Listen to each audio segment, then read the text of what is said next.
Namaste and welcome to this exciting episode of Sathology Debunking Mythology. Sathology के इस episode में बहुत बहुत स्वागत है। स्वतंत्रता दिवस आज मैं गया था LA कंसुलेट में, बड़ा धूमधाम से भारत में मनाया गया, वंदे मातरम गाया गया और बड़ा अच्छा एटमॉस्फेयर था। लेकिन एक बात जो सभी अमेरिकन मीडिया में रिपोर्ट हो रही है पूरे स्पीच में मोदी जी के, वो एक ही बात रिपोर्ट हो रही है, वो है India announces plans for 8 new chip plants and 5 nuclear reactors, targeting 100 gigawatt of nuclear capacity by 2047. ये रिपोर्ट हो रही है पूरी दुनिया में। तो बाकी सब भारत का डोमेस्टिक उनके लिए न्यूज़ लगता है, ये रिपोर्ट हो रही है। भारत में और भी कंट्रोवर्सीज हुई थी, उसमें हम बाद में टच करेंगे। तो ये क्यों बार बार रिपोर्ट हो रही है एज मतलब अगर वो रिपोर्ट करें इसका मतलब ये है उससे दुनिया के मार्केट्स में फर्क पड़ता है। क्या है कि जो चिप की जो प्लांट्स है भारत के, जो 8 न्यू चिप प्लांट्स, वो भारत को ऑटोमेटिकली वर्ल्ड लीडर की कैपेसिटी में लाते।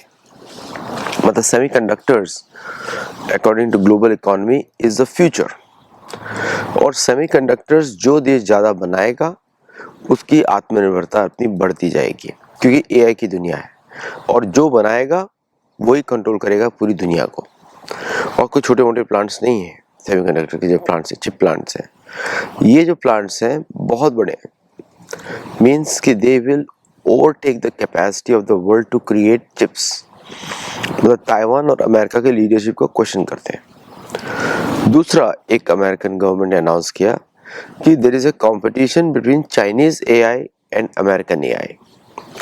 और तीसरा पोल जो बनने जा रहा है, भारत बनने जा रहा है। अब इसका इम्पैक्ट डिफेंस पे पड़ता है, इसका इम्पैक्ट पड़ता है हेल्थ केयर पे, इसका इम्पैक्ट पड़ता है फाइनेंशियल मार्केट्स में, इसका इम्पैक्ट पड़ता है मैन्युफैक्चरिंग में जो कोर सेक्टर्स हैं, और इसका इम्पैक्ट पड़ता है एग्रीकल्चर में भी।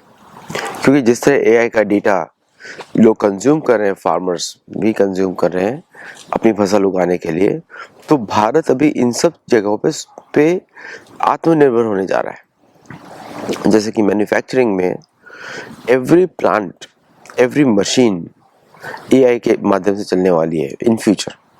भारत का खुद भी सर्वम AI भी लॉन्च हो रहा है। तो ये, और साथ में एवरी सिंगल जो भारत के जो प्रोसेसेस हैं जो कि टेक्सटाइल से रिलेटेड है, वो भी AI machines. These are the core industries. Textiles हो गया भारत का, डिफेंस हो गया, डिफेंस एक्सपेंडिचर्स हो गया, डिफेंस एक्सपोर्ट्स हो गया, plus manufacturing plus other areas, health care, ये कोर एक्सपोर्ट्स हैं भारत के। फार्मास्यूटिकल वैक्सीन क्रिएशन और फार्मास्यूटिकल ड्रग्स के, वो भी मैन्युफैक्चरिंग में आता है एक्चुअली। ये becomes the main push for them, main push for the world economy. और 100 गीगावाट्स की पावर एनर्जी को जनरेट करने का मतलब है कि भारत डेटा सेंटर्स की दुनिया में बहुत बड़ी तरीके से घुस रहा है। मीन्स क्योंकि जितना है उसको डबलिंग कर रहा है, 22 साल में पूरा डबल, 21 साल में पूरा डबल कैपेसिटी। ये बड़ा एम्बिशियस टारगेट है। Bharat already surplus power generate करता है, but not enough for the data centres. उनको मालूम है कि भारत अगर इस पे स्केल करता है, anyone who generates more power controls the world. ये है दुनिया, जो भी पावर ज़्यादा जनरेट करता है वही दुनिया कंट्रोल करता है। और इस पे अमेरिकन मार्केट की नज़र गई है। इसको पॉली मार्केट की रिपोर्ट्स बोलते हैं, और पॉली मार्केट की रिपोर्ट झूठ नहीं बोलती। पॉली मार्केट की रिपोर्ट्स आपको फॉरेन पॉलिसी बताती हैं, फॉरेन पॉलिसी बताती हैं थ्रेट परसेप्शन, और फॉरेन पॉलिसी की जो पॉली मार्केट्स की रिपोर्ट बनाती है the future direction of the industry. और इसको वेस्टर्न कंट्रीज ने बड़ा सीरियसली पिकअप किया है, जो रियली मायने रखता है। बाकी सारा स्पीच आपने देखा, वो मैं उस पर थोड़ी देर में और आता हूँ। तो क्यों इससे दुनिया को चिंता हो रही है, क्यों अमेरिका को चिंता हो रही है, या क्यों यूरोप को चिंता हो रही है, चाइना को चिंता हो रही है? बिकॉज एक बात आप याद रखिए, हर मैट्रिक्स में भारत सबसे आगे है। अब इस पे आपको विश्वास नहीं होगा, क्योंकि जो मीडिया रिपोर्ट्स आती हैं भारत में, आपको सच नहीं बताया जाता। हर मैट्रिक्स में भारत आगे है। मिल्क प्रोडक्शन में आगे, फूड प्रोडक्शन में आगे, मेडिसिन में आगे, इंफ्रास्ट्रक्चर में आगे, रोड डेवलपमेंट में आगे, स्पेस रिसर्च में आगे। और साथ में it is becoming a major defence export hub. अब जब ये चिप्स बनेंगी और एक्सेसिव पावर जनरेट होगी तो नेचुरली डेटा सेंटर्स में भारत आगे आने वाला है, क्योंकि भारत की कैप्टिव पॉपुलेशन है। भारत की पॉपुलेशन खरीदने में सक्षम है और एक कैप्टिव पॉपुलेशन है भारत की जनता, मतलब क्योंकि भारत का सामान खरीदेगा। 1.5 बिलियन लोग कि they can turn the tide of the global economy.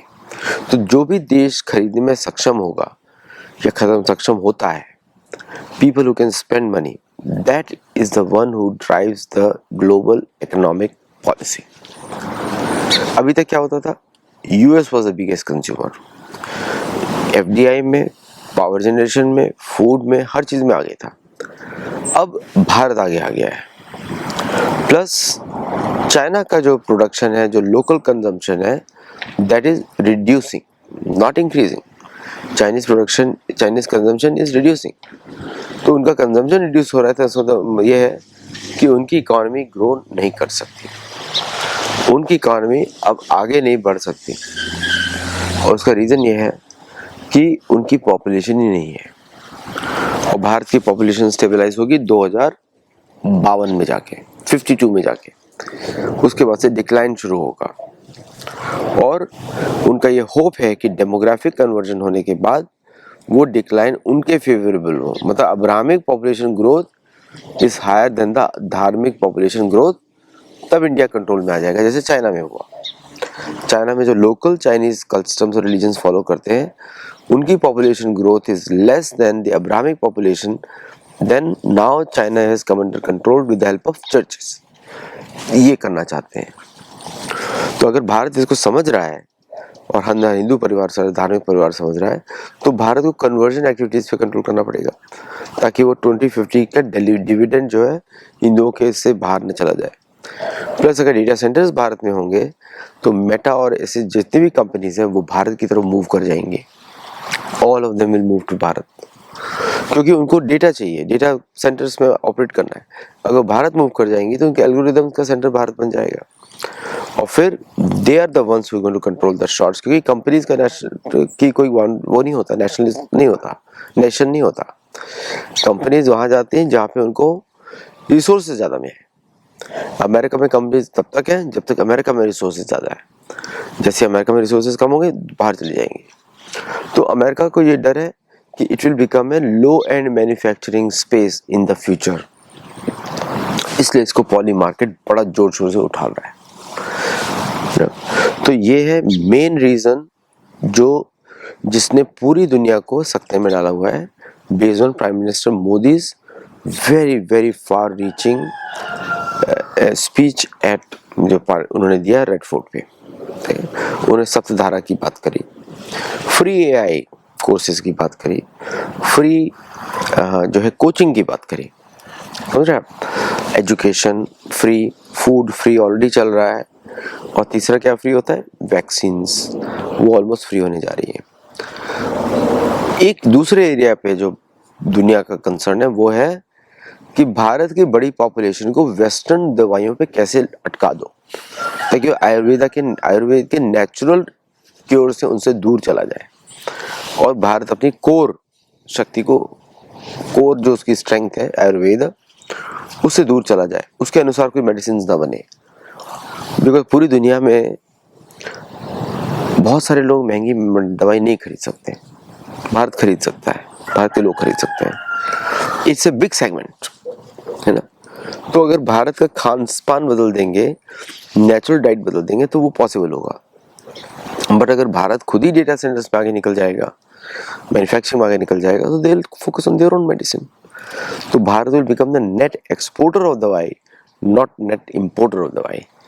और जो उनकी रिसर्चेस चलती हैं, जो नीच सेगमेंट पे चलती हैं, to increase the cost of health care, so that health care becomes a privilege. सबको क्योर नहीं करना है, जो अफोर्ड कर सकता है, या तो ऐसी बीमारी बननी चाहिए, ऐसे क्योर बनने चाहिए, यही उनका एक पर्पस है। ओके, तो ये थ्रेटन करता है उनके ग्लोबल प्लान में। अब आते हैं सोनिया गांधी और वो इस एपिसोड पे, क्योंकि ये सब लिंक्ड है। आपको मालूम है अब्राहमिज्म का जो राइज होता है वो समाज में गरीबी लेके आता है। साउथ अमेरिका देख लें, सारे गुलाम देश हैं। कोई भी देश में बार बार बताता रहता हूँ, कैथोलिसिज्म जहाँ भी होगा गरीबी आएगा, और जहाँ भी क्रिश्चियनिज्म होगा वहाँ पे सिर्फ अमीर लोग रह सकते हैं। क्रिश्चियनिज्म मतलब जनक of communism, Catholicism means communism, Islamism means communism, क्योंकि सब कुछ स्टेट ओन करेगा, मतलब भगवान ओन करेगा, लेकिन वही भगवान खुद ही को मानते हैं, तो उनके जो मौलवी होते हैं या फिर पादरी होते हैं वही ओन करते हैं। तो यहाँ पे आ जाता है रोल सोनिया गांधी का। अब जैसे वंदे मातरम है, दुर्गा देवी की स्तुति है, उसको बंद कराया गया क्योंकि कानों में जहर लग रहा था उनको। असुर को तो जहर ही लगता है ना, अच्छी बात है, दुर्गा देवी की जरूर जहर लगती है, बंद कराया। शोज द माइंडसेट, तो पता लगता है यही असली एजेंट है अब्राहमिज्म के। और जिस तरह इन्होंने सक्सेसफुल अचीव किया आंध्रा में लोग बोल रहे हैं 40% कैथोलिक बन चुके हैं। आंध्रा, तेलंगाना, तमिलनाडु का जो इंटरनल रिपोर्ट्स आएंगे आप शॉक हो जाएंगे। जो आप आएंगे रिपोर्ट केरल में, आप शॉक हो जाएंगे। नाम हिंदू है, तो जैसे ही FCRA लगेगा इनके ये सारे फ्रॉक वाले सिस्टम बंद हो जाएंगे जब भी आएगा। अब कुछ लोग बोल रहे हैं कि विंटर सेशन में आ जाएगा, हो सकता है आ जाए, वी डोंट नो। जो आएगा तो बंद हो जाएगा, तो फ्यूचर सिक्योरिटी भारत की गारंटीड हो जाएंगी, क्योंकि पैसे पे फॉरेन डोनेशंस पे चलता है। इनको जल्दी क्या है, अभी कर लो सब, पर अभी तो चलेगा नहीं। तो आपको पता है जो इन्होंने CJP के थ्रू किया, बाकियों के थ्रू किया। अमेरिका को मालूम है कि उनका सबसे बड़ा दुश्मन भारत है, चीन नहीं। अमेरिका को मालूम है, और अमेरिका भारत की ग्रोथ को किसी भी हालत में रोकने की कोशिश करेगा, है ना, और वो कर भी रहा है। ऐसा नहीं कि नहीं कर रहा है, कर रहा है। मैं बहुत सब लोगों का विश्लेषण सुन रहा था। एजुकेशन फ्री में होगी तो अमेरिकन यूनिवर्सिटी कैसे बेचेंगी? अमेरिकन यूनिवर्सिटी तो भारत आना चाहती है, क्योंकि 30 सेनेटर्स ने बोला कि अगर आपकी वीज़ा पॉलिसी ठीक नहीं होती है, OPD ठीक नहीं होता है, तो लोग इधर आएंगे नहीं पढ़ने के लिए।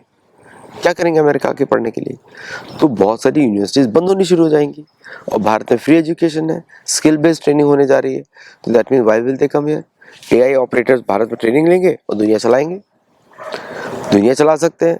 उनको अमेरिका आने की जरूरत नहीं है। America can focus on their own people, वो चलाने की कोशिश करें, उनकी दुनिया छोटी रहेगी, अमेरिका की दुनिया छोटी रहेगी, भारत की दुनिया बड़ी रहेगी, क्योंकि rest of the world Bharat के साथ है। तो ये अमेरिका के लिए बड़ी चिंता का विषय है। तो अमेरिका क्या करेगा? गड़बड़ी क्रिएट करेगा, मोर मेटा का इंटरफेरेंस करेगा, ताकि ये पॉलिसीज भारत की प्लानिंग कमीशन या भारत के जो एग्जीक्यूटर्स हैं उनके हाथ में न चले जाए। समझा? यही मेन कारण था। तो मतलब मानसून सत्र जिसको रुला दिया वो अमेरिका ने इस गांधी परिवार के सानिध्य से उसने बहा दिया, ताकि इम्पोर्टेंट पॉलिसीज जो है नहीं आ पाए सड़क पे, लोगों के बीच में ना आ पाए। और यही जो है, जो पॉलिसीज हैं, ये जो सात धारा है और जो मैंने आपको बताया, यही सब उसको अफेक्ट कर रही हैं, यही उसको क्रियान्वित कर रही हैं कि ये अब ग्राउंड पे आ जाएगा, सबसे बड़ा खतरा हो जाएगा। अभी भारत को एक बात समझ में आनी चाहिए कि पाकिस्तान, बांग्लादेश सिम्टम्स है, चीन भी सिम्टम है। खिलाड़ी तो जो अपने को दोस्त बोलता है वही है, क्योंकि पैसा वहीं से भेजा जा रहा है। अब अमेरिका को मालूम है कि उसके न्यूक्लियर बॉम्ब पाकिस्तान के पास, भारत को पता लग गया नहीं है, तो वहां से भी ब्लैकमेल नहीं करवा सकता, चीन के थ्रू ब्लैकमेल नहीं करवा सकता, क्योंकि चीन को मालूम है कि दोनों साइड है। तो अब क्या बचा? अब अमेरिका को सामने आना पड़ेगा। तो आगे समय आप देखने वाले हैं मोर एग्रेशन फ्रॉम अमेरिका, क्योंकि ये जो स्पीच थी इसने दिशा ही दुनिया की बदल दी है। आज के लिए बस इतना ही। Thank you very much. नमस्ते, जय Jagannath. I will see you in the next show. अगर वीडियो अच्छा लगे तो लाइक करिएगा, शेयर करिएगा, हमारे चैनल को सब्सक्राइब करिएगा और लोगों को भी बताइएगा।